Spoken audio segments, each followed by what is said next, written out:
Hello, welcome to FedWatch. Today is January 16th. The Federal Reserve recently met and they've made it official. We're not going to see a rate decline in January.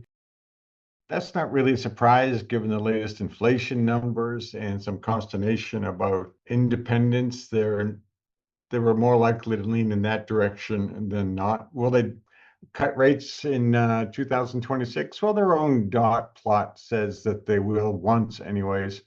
We'll see. Looking at the econ data, the Fed really could have gone either way. The November retail sales data was poor. Of course, that was still impacted by the government shutdown, so we're not sure how good the quality of the data is, but November was a stinker when it comes to retail sales. But our own ITR retail sales leading indicator is rising. It's rising through the end of the year and is at its highest level in a little over 3 years. So they likely made the right call. Automobile retail sales, however, are not doing well, decidedly not doing well, not only because the tax credits were removed for EVs, but the automobile loan delinquency rate continues to climb. Those rates of change for automobile retail sales are in phase D, and we continue to expect weakness in the first half of 2026 in that realm. Housing, we're likely going to be taking our housing forecast down for 2026.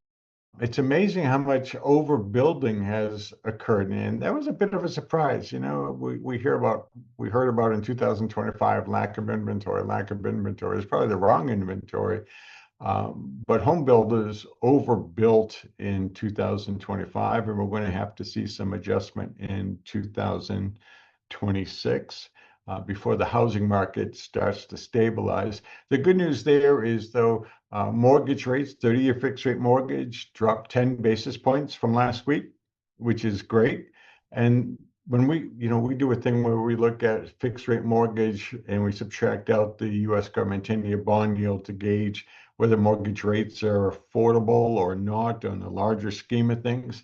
And that 10 basis point drop and the fact that the 10-year government bond yield hasn't gone anyplace means the meter or the needle went a little bit more toward affordability. And we expect it's going to continue to move in that direction in small increments in the first half of 2026. So all of that's going to be some good signs in terms of the economy doing well, better in the second half of 2026, which is what we've been saying. The economy is only going to be in a very modest rising trend, but we see it in manufacturing, even manufacturing across the spectrum.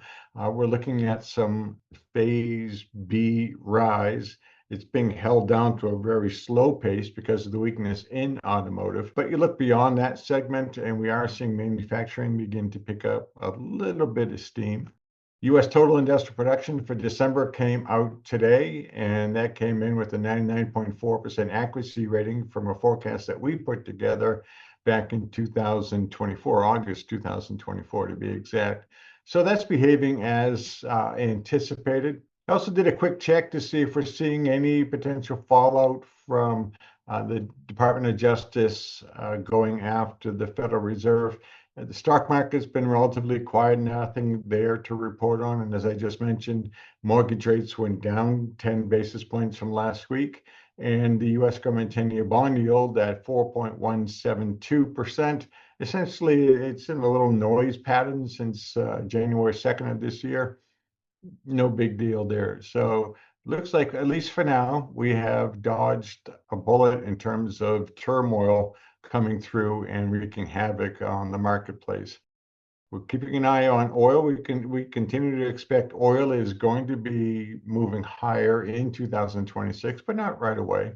We just reviewed our producer price index forecast, and that PPI number, which is the precursor to the CPI, we expect is going to be rising higher over the next several quarters. And therefore, the Fed is going to have ammunition if it wants to lower, but if it doesn't want to, the PPI and certainly the consumer price index trends will have them sitting still on these interest rates. Either way, look for the marketplace to give you some relief.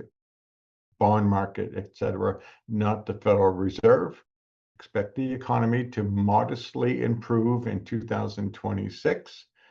Most of the gains you're going to experience in 26, however, are coming from you taking share, you being very aggressive in the opportunities that present themselves to you. That's the best way to go, is rely on yourself rather than on the Federal Reserve or anybody else for that matter. There are going to be opportunities, seize them and protect your margins in 2026. You do those two things, you'll be happy with the year. Thanks for watching this edition of FedWatch. Sitting in for Lauren Seidel Baker, it's Brian Beaulieu, and it's great to be here one more time.